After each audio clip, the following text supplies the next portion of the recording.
no matter how, no matter, no matter, no matter how you, no matter how you decide to do it, um, or what happens, you'll be better off if you think about it and actually plan for it, no matter how you wind up leaving. There are only so many possibilities, but and selling your company is one. You know, the question is, who do you sell it to? Um, but in any event, the idea was to well, actually, what happened was that I got the idea to do the book because I'd been working with a friend of mine who was selling his company at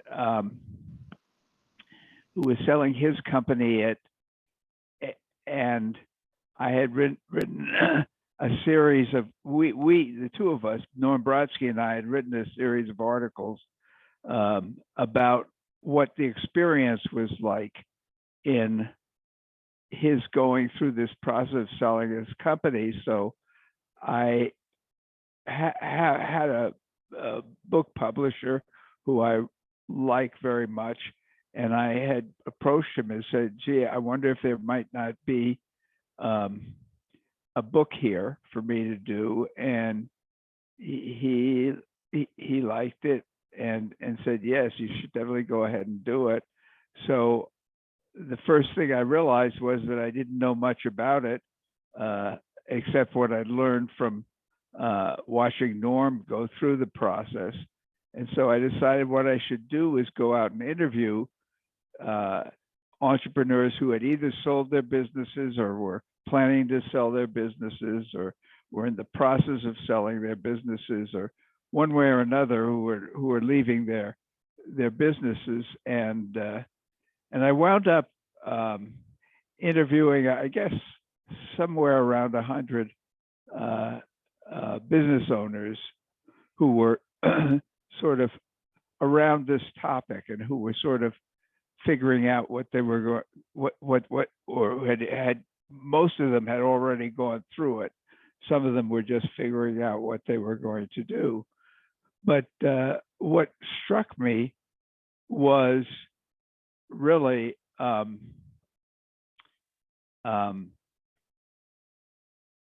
was really, and it really sort of just hit me that when I was doing this interviewing and I was talking to the people who'd sold their businesses, how many of them were totally unhappy about it, who were miserable, who looked back and had all kinds of regrets.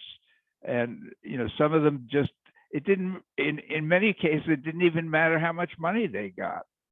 There was something else that was going on that made them look back on the experience with lots of regrets.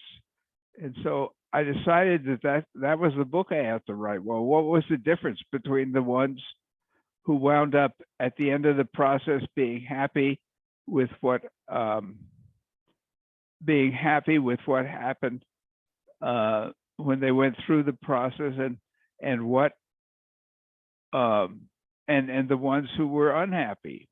What had they all done differently?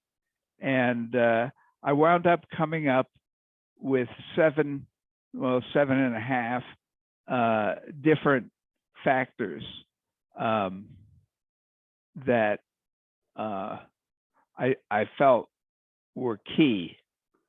I don't know, Roger, do you want me to just go on talking like this? I hadn't really. Absolutely. Just go ahead. We'll have some Q&A here in a little bit. But Well, good. Go ahead and set it up. Please. I love the Q&A. But basically, I learned a lot while I was writing this book because, even though I'd been working at Inc.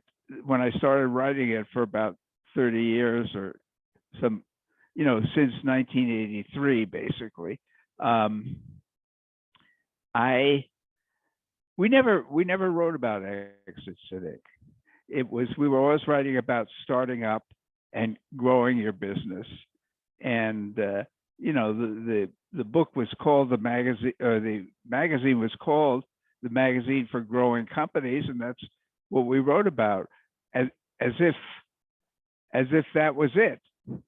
And one of the things, and at some point in the future there was going to be an exit, but you know, you worry about that later. Turned out that reflected the way a lot of entrepreneurs think about it as well. They don't think about their exit at all until they finally, something happens that leads them to call up their lawyer, usually, or their accountant, and say, well, I'm ready to sell my business. And so I realized that the exit is not an event. I'd always thought of the exit as an event. In fact, it's a phase of the business.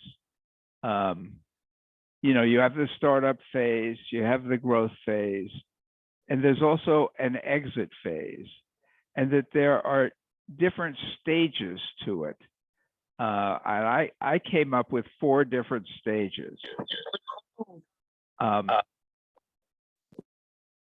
Am I okay?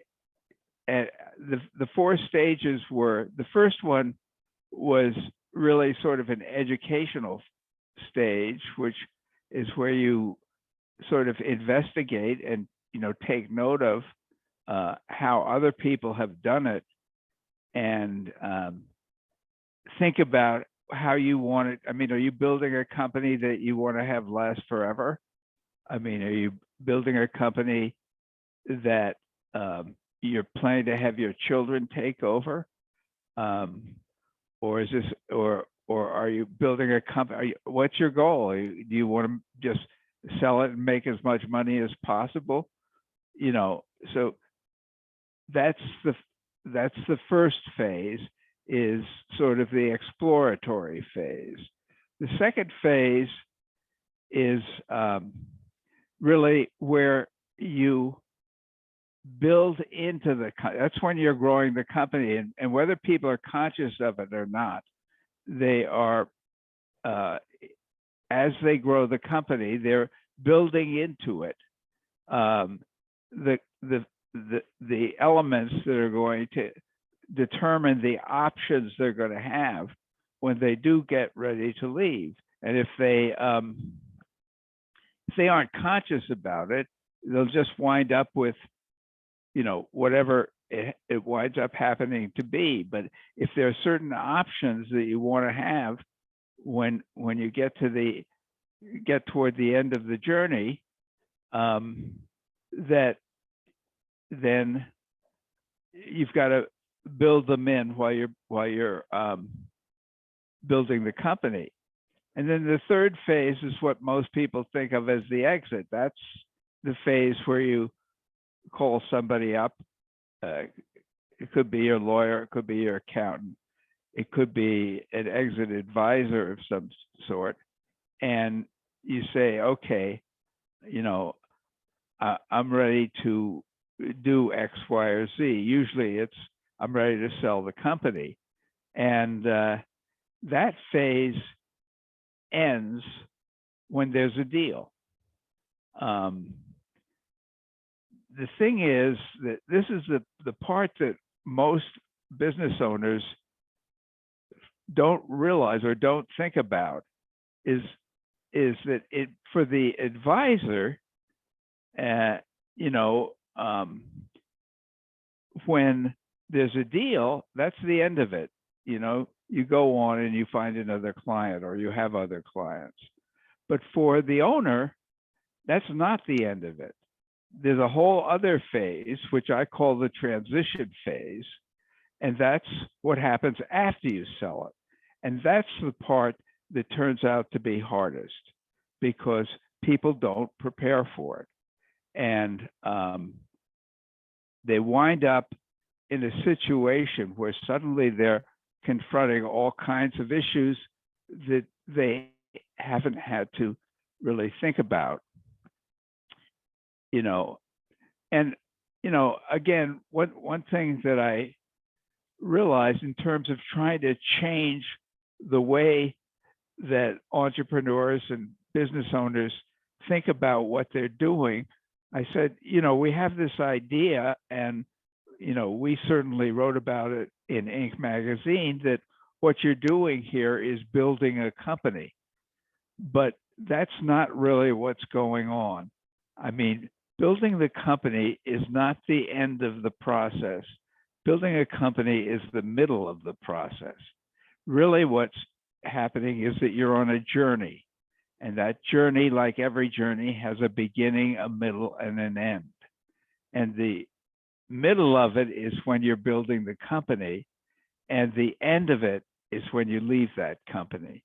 And I say to people, actually, even people who are just starting their companies, that this is something, there's never too early to start thinking about that and start figuring out what it is that where you're going.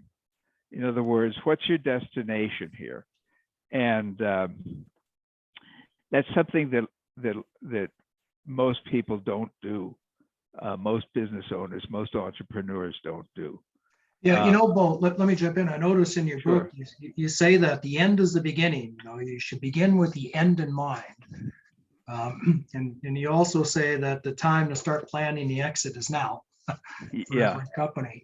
And we certainly see that a lot here in Silicon Valley where we're located, because I know you talk a lot about companies where people think they're going to stay there for the rest of their life.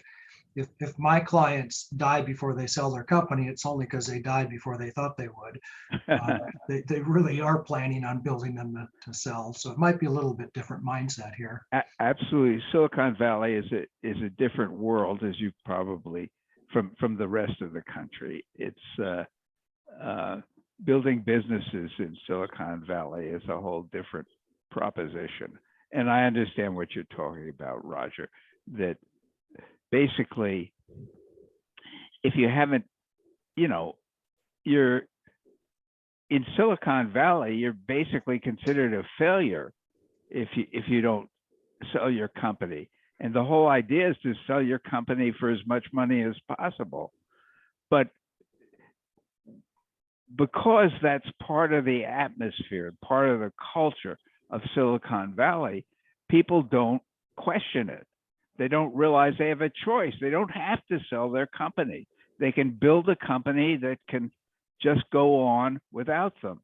And obviously there are a lot of companies in Silicon Valley that have done that. Most of them have continued by going public, which is selling the company. I mean, you're just selling it to the public.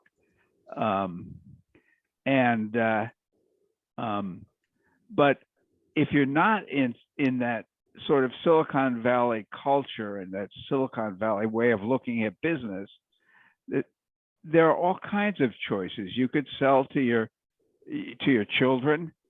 You could sell to your management team. You could sell to your employees. You can close the business down. There are lots of different ways to do this, and but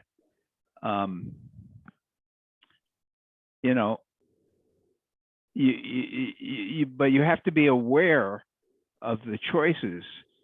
I mean, you won't think about the choices if you're not aware of them, if you've never thought about it.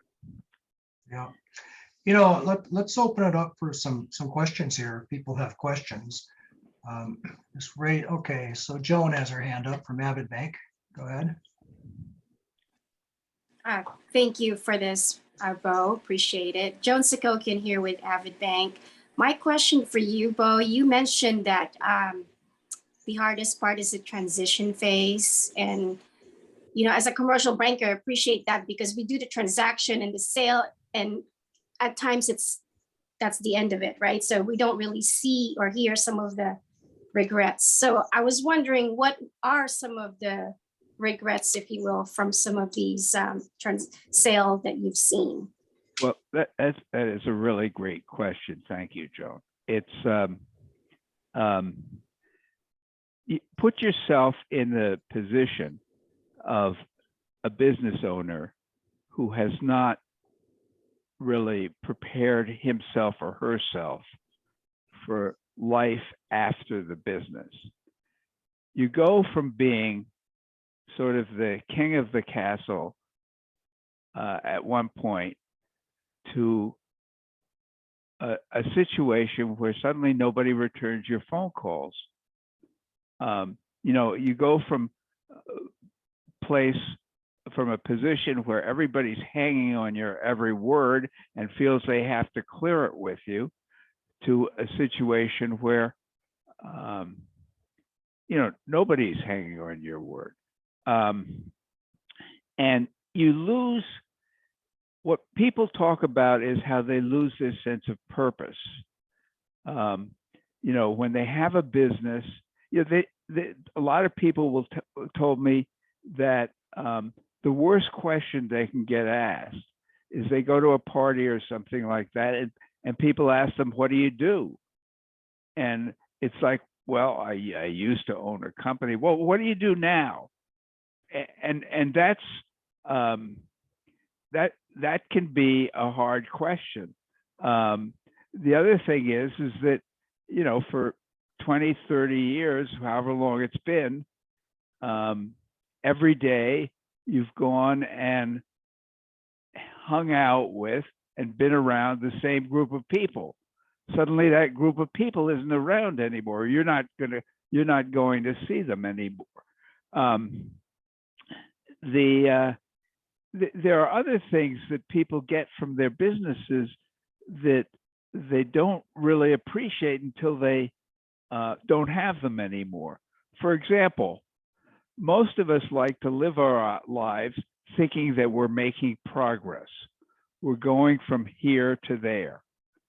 Well, in a business, you have a way of looking at that. You can look at where your company is going, and then you can measure your own progress by how you're doing in that. When you suddenly don't have that anymore, it's like, you know, where am I going? Why am I doing this? You know, another thing is, these are all things that grow out of having a business. It really sort of defines your whole life.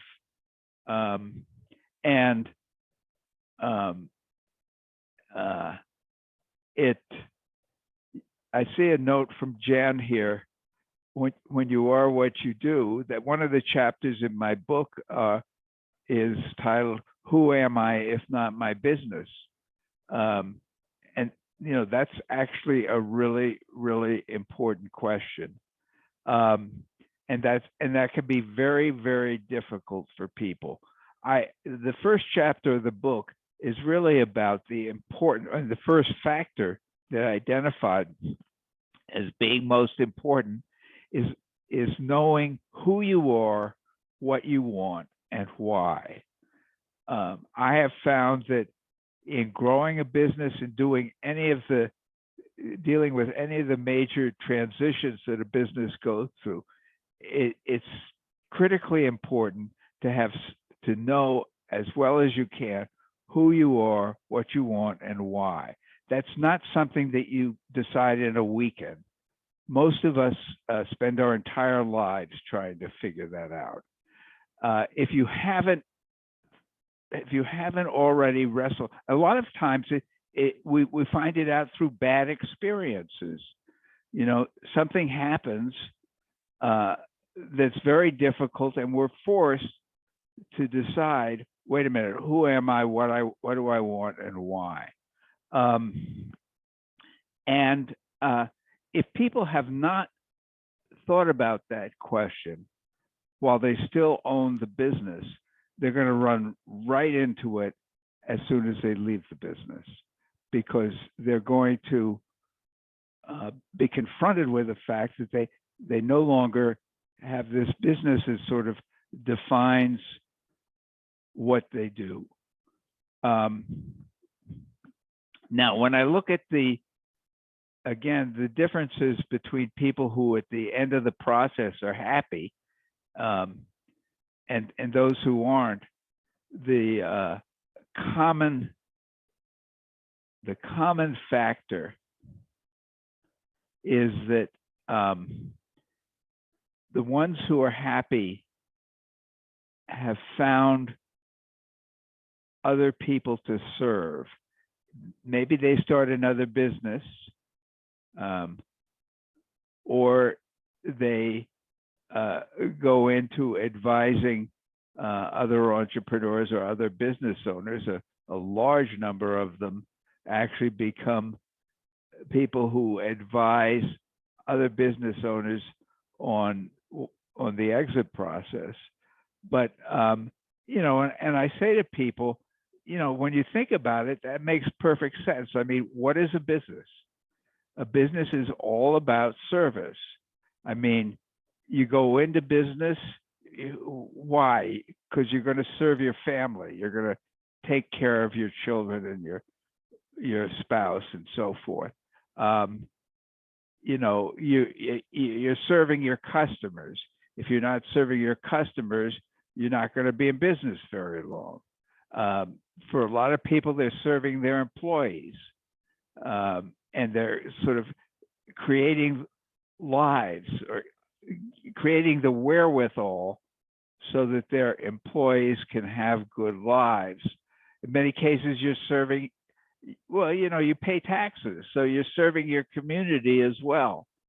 And when you talk about purpose and having a sense of purpose, what you're really talking about is who are you serving?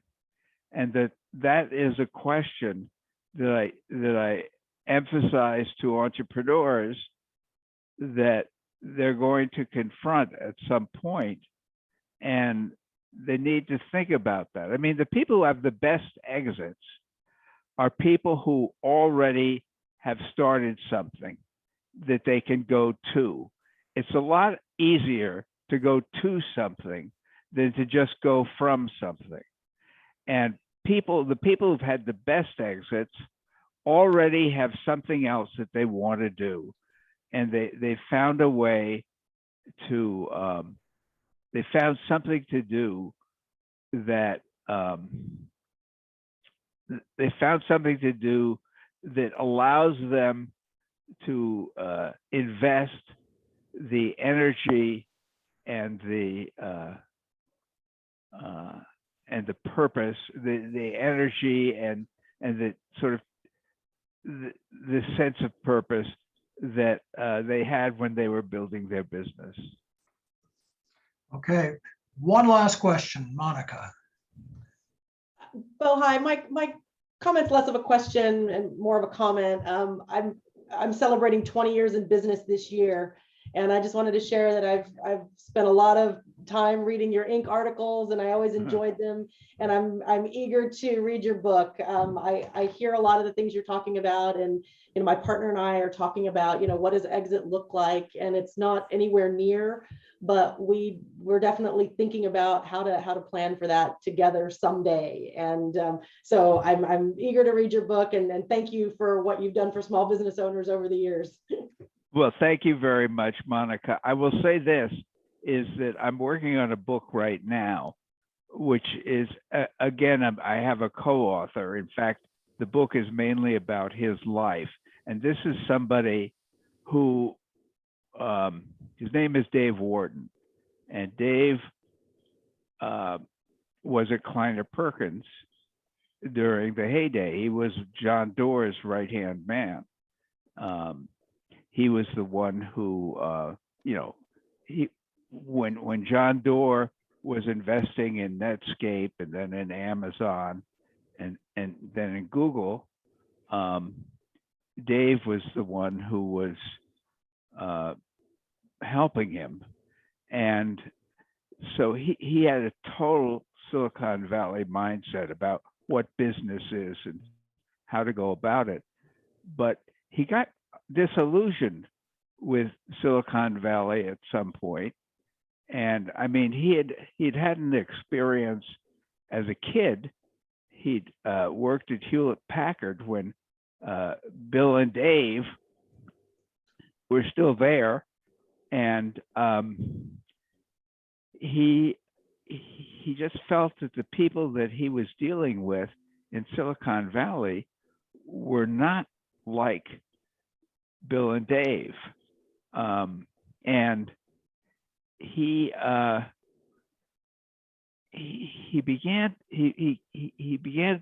was looking for entrepreneurs and business owners who had that kind of idealism, that kind of commitment to people, that kind of commitment to building a company that was really going to do something good and something necessary in the world.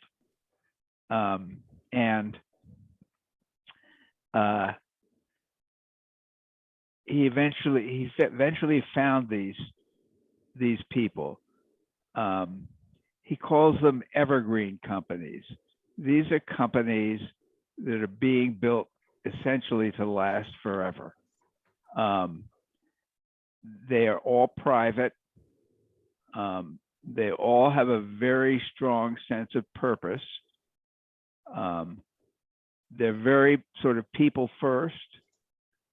They have particular ways of going about innovation and financing, which are very different from Silicon Valley.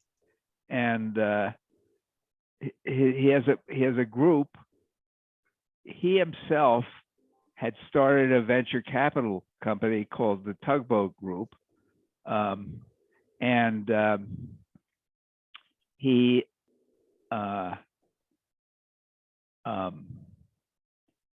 it was a venture capital company at first, but as he discovered these other companies that he began to appreciate so much, these evergreen companies, he decided he wanted to start a group. He wanted to bring these people together so that they could have some connection to each other. And he started what's called the Tugboat Institute. If you want to find out more about it, you can go online to tugboatinstitute.com. I'm very interested in these companies and in this organization and what Dave has done, what Dave has discovered. So it's really, in some ways, it builds off of what I wrote about in Finish Big, not in Finish Big, in Small Giants. The whole idea that what you wanted to build is a great company, and that's not necessarily a big company. It may be a very big company, but the question is, what is it? There are two different questions. And the question is, what you should be asking yourself is not, how big can I make this company? It's how do I make sure that I have a great company? How do I define greatness? That's really what Small Giants was about. And frankly, it's also what the Tugboat Group is about. Yep. I know them. I've run across them. Well, I want to thank you, Bo. We're right up to the end of our time. I appreciate you being here. That was really interesting. We'll be on the lookout for your next book coming out, and I hope everybody has a chance to read Finish Big. Thank you, attendees. Thanks for being here. Thanks for your questions, and we will see you again 1 month from today. Last thing for you, Bo, how do people get a hold of you if they want to hear more? It's very easy, bo@boburlingham.com. I do have a website called boburlingham.com, which is mainly about Finish Big actually right now, but it's sort of linked to my website about my other books.